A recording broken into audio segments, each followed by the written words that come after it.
Hello there, and welcome to a playthrough of a Commodore 16 game called XZAP.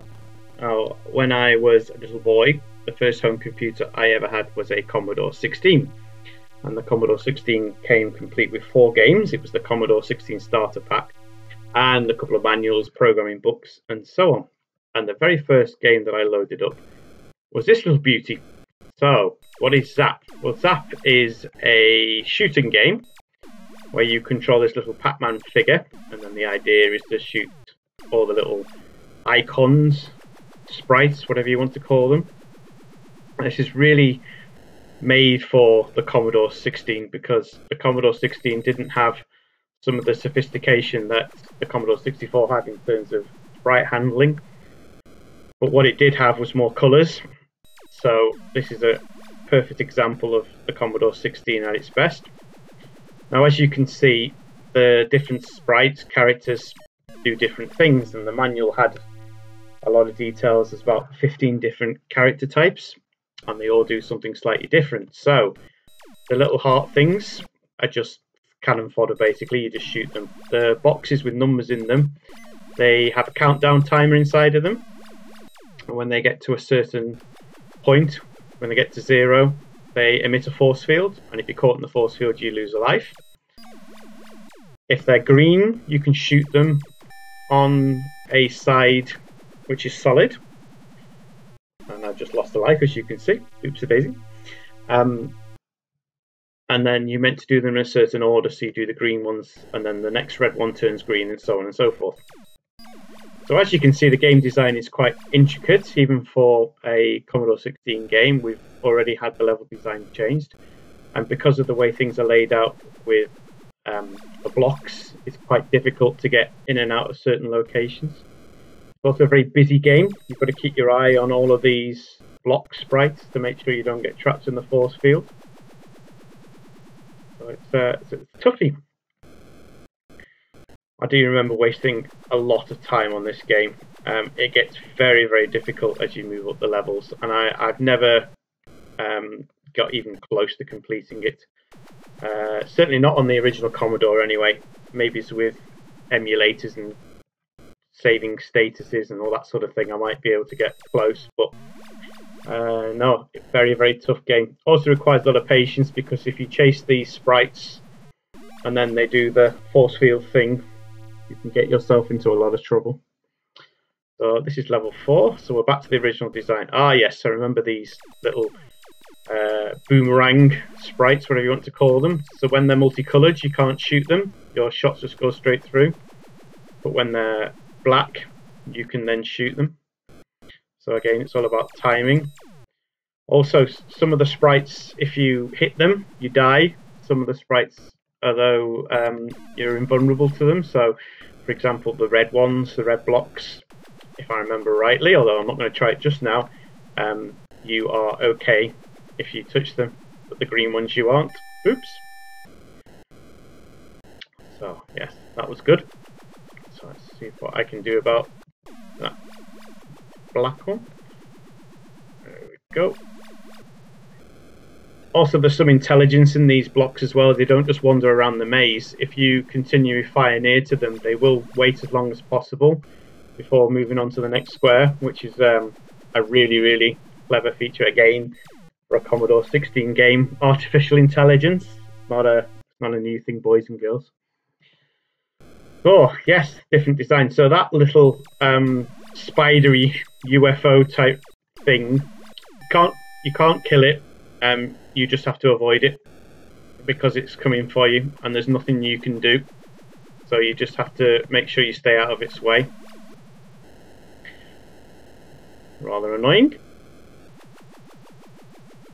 Ah, but it also can't go with the force fields. That's I can't remember that. That's a really nice point. So yes, just slightly running out of room here. Yes. Also, I seem to remember this was a slightly easier game to play with a joystick. I'm currently playing using keyboard settings, which is a bit of a challenge. But yes, got through that level as well.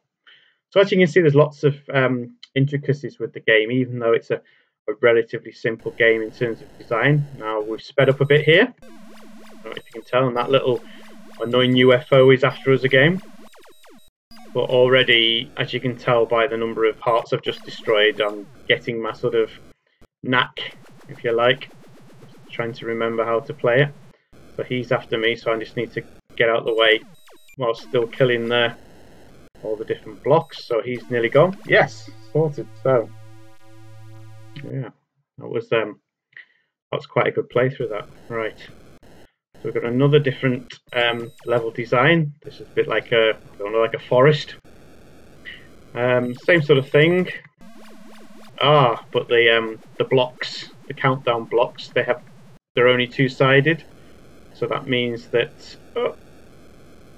you've got to be careful that you don't get stuck near them. So he's about to go. Oh. Oh, hours and hours of fun. And I had the basic Commodore 16, so I didn't have any action replay cartridges or any sort of cool tools like that. It was a case of if you lost, you lost. And that's obviously something that modern games... am I in trouble? Nearly. You know, modern games, you can just carry on going and saving and doing what you want. But yeah, it's quite a lot of fun. Oh, the other... Oh, dear. The game gives you the option to always go back to the last level, which I'll do now. The other three games, which I will definitely feature at least one of them. I'm trying to remember. There was Punchy, which was a platform game, very simple, very straightforward. Nothing to do that. There was also Rolf Harris's Picture Builder, which in this day and age is not really something you can talk much about, unfortunately. It's not so much a game; it's an arts package basically. So you create pictures. I seem to remember it had some very nice textures. So you could do like bricks and yeah. With the Commodore 16 having 127 colours, although some of them were black, it meant you had scope for doing some very attractive things. Again, I'm not quite sure what the use was, because unless you had a really nice printer, what can you do with your artwork that you create? But it's a nice thing to do. And it also had a program called Master Chess, which was surprisingly a chess program. So not bad to start off with four decent games. It also came with a nice little programming book as well, where you could learn to program lots of different applications. There were some nice graphics programs, so you could do some create some graphs or some graphics or other things. So yeah, it's quite good.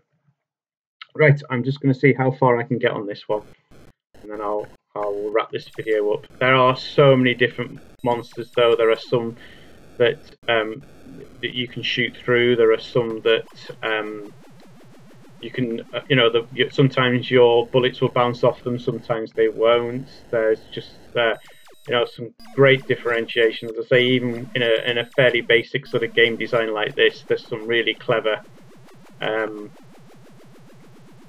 thinking going behind this. Yes, we've also sped up a little bit as well, which isn't helping me, and I'm starting to run out of room. No, never mind. Anyway, thank you very much for watching the video. I hope you enjoyed it. I'll be doing lots more. Any games you'd like me to do, make a suggestion, leave a like and subscribe if you want to see more. Thank you.